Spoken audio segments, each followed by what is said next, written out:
Hello, Beatle Peatles. I am the Podman, and I want to tell you about my new podcast, I Am the Podman, a Beatles Podcast review. That's a bit confusing. Let's try again. Hello, my name is the Podman. My parents were very strange. I want to tell you about my upcoming podcast entitled I Am the Podman, a Beatles Podcast review. Did you know there are over 100 podcasts solely about John, Paul, George, and Ringo? And if you include podcasts that are tangentially related to the Beatles, that number soars to over 300 podcasts. And that's in English alone. As a Fabs fan, no doubt we would want to listen to all of them. But frankly, we don't have enough ears. That's where I, your humble servant, comes in.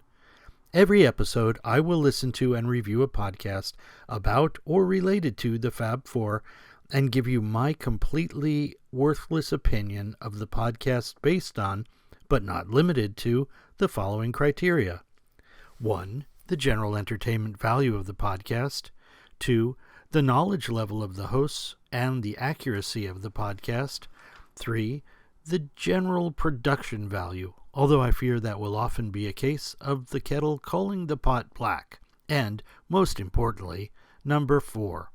As a big-time Beatles fan, should you bother listening to that podcast? Now, when available, I'll fill you in on the history of the various podcasts themselves and any relevant information on the host.